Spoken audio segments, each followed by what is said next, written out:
Hello, everybody. Thank you for attending this session, and thanks the committee of the Biosensor Conference for letting me to present my work for all of you. And today I am going to present an implantable biosensor for brain dopamine using microwire-based electrodes. First of all, why dopamine? Dopamine is an important neurotransmitter inside the brain that plays a role in movement and reward systems. Dysregulation of dopamine can cause diseases such as Parkinson's, schizophrenia, addiction, and depression. So scientists are going to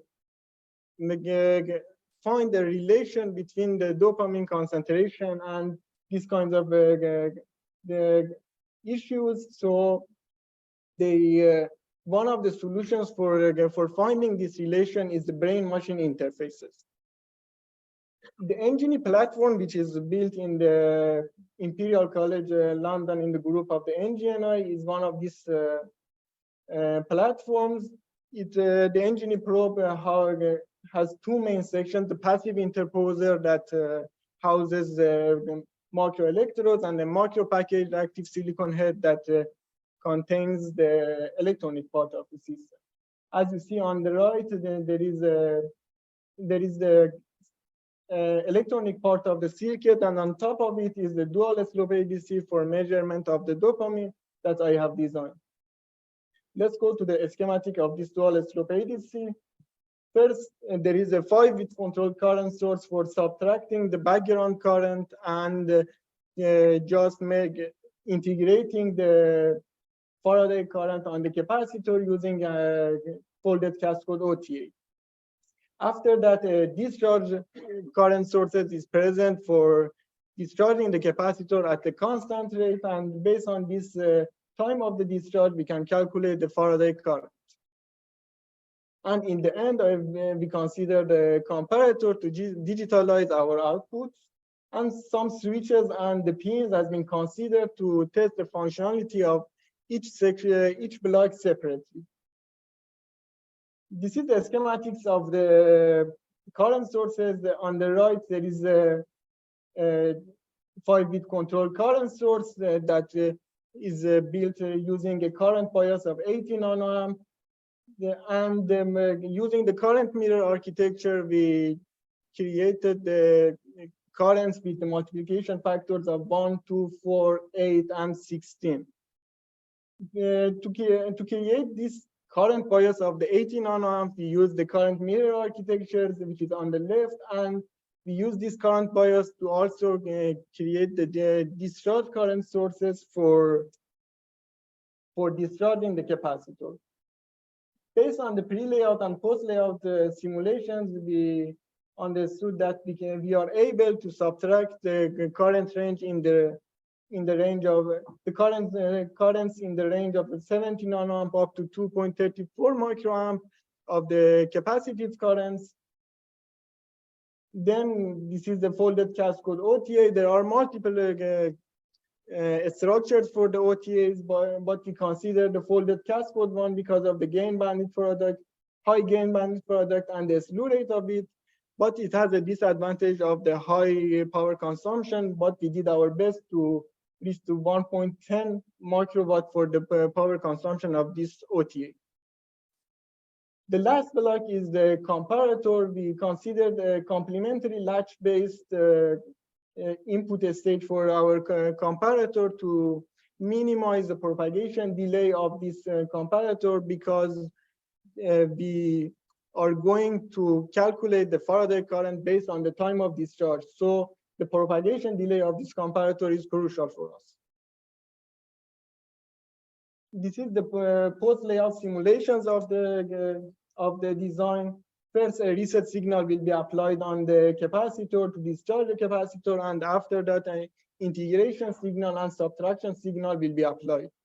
The capacitive current will be removed by the 5-bit controlled current source, and the Faraday current will be stored on the capacitor.